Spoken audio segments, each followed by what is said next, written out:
Medieval festivals were not the quiet, dignified affairs you might imagine from looking at paintings of the time.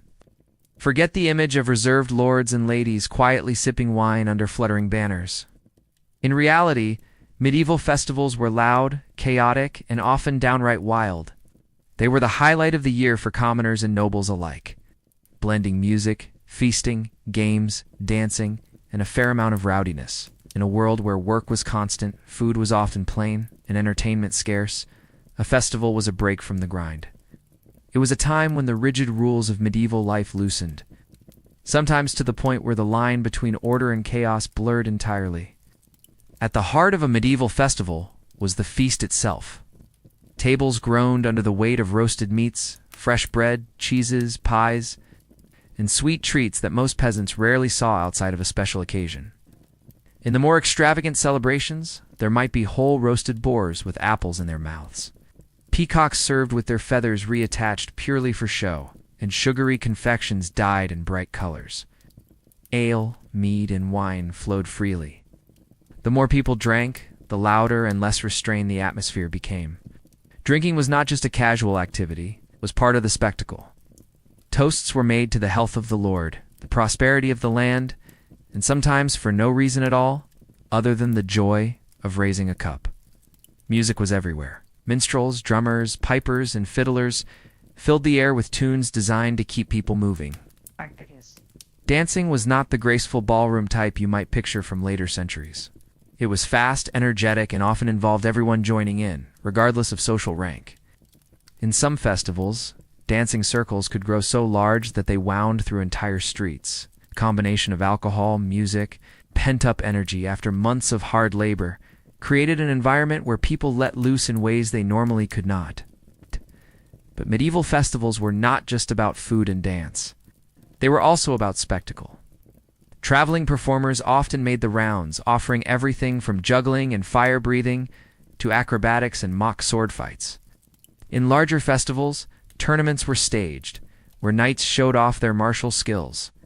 These events were not just serious contests of strength and skill. They were also entertainment, filled with pageantry and showmanship. The sight of armored men charging at each other on horseback to the cheers of the crowd was electrifying, and the energy of the audience was part of the performance. One of the most anticipated parts of many festivals was the market. Stalls were set up selling brightly dyed cloth, spices, trinkets, and goods from far-off lands. For most medieval townspeople, this was their chance to see and buy items they would never normally encounter. Merchants shouted their wares, competing for attention, and the streets became a riot of colors, smells, and sounds. In some cases, the markets themselves were so chaotic that petty theft and pickpocketing became an unavoidable part of the experience. Still, people flocked to them, drawn by the possibility of finding something rare or exotic. Some festivals were deeply tied to the agricultural calendar. Harvest festivals celebrated the end of hard labor in the fields and the gathering of crops. These were particularly raucous occasions, as people knew they had months of winter ahead and wanted to make the most of their bounty. May Day and midsummer festivals brought their own traditions, often with pagan roots that the church tolerated or rebranded as Christian celebrations. These events included games like tug-of-war, wrestling, and mock battles between groups from different parts of the village. Friendly rivalry could easily tip into real conflict, adding an unpredictable edge to the festivities. Religious festivals also dominated the medieval year. Saints' days, Easter, and Christmas were all marked by processions, church services, and community gatherings. However, even the most devout religious festival could have a lively, almost carnival-like atmosphere once the formalities were over. After the prayers and sermons, people poured into the streets for food, drink, and merriment. In some places, there were mystery plays performed in public squares, dramatizing biblical stories in ways that could be surprisingly humorous and even a little irreverent. Religion and entertainment intertwined in ways that might surprise modern sensibilities. Some of the wildest festivals were the ones that turned the social order upside down, at least temporarily. Events like the Feast of Fools or the Lord of Misrule involved electing a mock king or bishop, often from the lower ranks of society, to preside over the revelry. These mock rulers could give absurd orders, poke fun at the powerful, and generally turn the rigid medieval hierarchy on its head. It was a safety valve for a society with strict class divisions, allowing people to laugh at authority for a day or two before returning to their normal lives. Of course, not all of the wildness was harmless fun. Large gatherings, especially when alcohol was plentiful, could lead to brawls, vandalism, and even riots. There are records of festivals ending in fires, sometimes set accidentally by overenthusiastic revelers carrying torches, and other times as the result of deliberate mischief. In some towns, authorities tried to impose rules to keep things from getting too out of hand. But enforcing order on a crowd determined to enjoy itself was easier said than done. The sensory overload of a medieval festival was part of its charm. The smell of roasting meat mixed with the scent of flowers worn in garlands. The sound of bells, drums, and shouting merchants competed with the laughter and chatter of the crowd. Bright banners fluttered above, and costumes ranged from the colorful to the absurd. Children ran between the legs of adults, dogs scavenged for scraps, and everyone seemed caught up in the collective excitement. For a few days, life's usual hardships faded into the background. Festivals were also opportunities for romance. Young men and women, who might otherwise only see each other in the rigid contexts of work and church, could mingle more freely. Dancing provided an acceptable excuse for physical closeness, and the atmosphere of celebration encouraged boldness.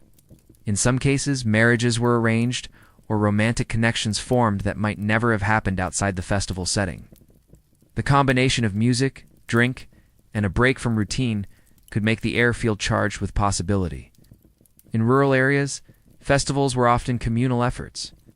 Everyone contributed in some way, whether by providing food, decorating the village, or setting up games.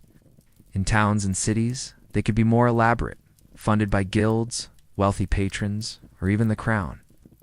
These urban festivals might include elaborate parades with floats, intricately staged plays, and competitions in everything from baking to archery. The more prosperous the community, the grander the spectacle. Despite the joy they brought, festivals also reflected the realities of medieval life. They were tied to the cycles of nature, the influence of the church, and the rigid social structures of the time. Yet they also showed that even in an age we often think of as grim and joyless, people found ways to celebrate life with gusto. The laughter, music, and shared meals of a festival could linger in memory long after the event ended, giving people something to look forward to in the months ahead. The legacy of medieval festivals lives on in modern times. Many traditional fairs, carnivals, and public celebrations still draw on the same elements of feasting, music, dancing, and temporary rule-breaking. While today's events might have better crowd control and fewer chances of someone accidentally setting a hay wagon on fire, the spirit of wild, uninhibited celebration remains. The human desire to come together, eat well, dance, laugh, and forget our troubles for a while is as strong now as it was hundreds of years ago. Medieval festivals were more than just parties. They were expressions of community, tradition, and human nature. They brought people together across boundaries of class and occupation, reminded them of the rhythms of the year, and gave them stories to tell long after the last song was sung. In their noise and chaos, in their joy and occasional danger, they captured the essence of medieval life in a way that few other experiences could. So, as we have seen, medieval festivals were far from the quiet, polished affairs we might picture in our minds. They were wild, colorful, and absolutely overflowing with life. People feasted until the tables were bare, danced until their legs gave out, and laughed until their voices were hoarse. Music, games, and pageantry filled the streets, and for just a short while, the weight of daily life lifted. It was a time when rich and poor stood shoulder to shoulder, sharing the same food, the same songs, and the same moments of joy. These celebrations were more than just an excuse to drink and dance. They were the beating heart of a community, the spark that kept spirits alive through long winters and hard seasons. And while they could get messy, noisy, and sometimes dangerously out of hand, that was part of their magic.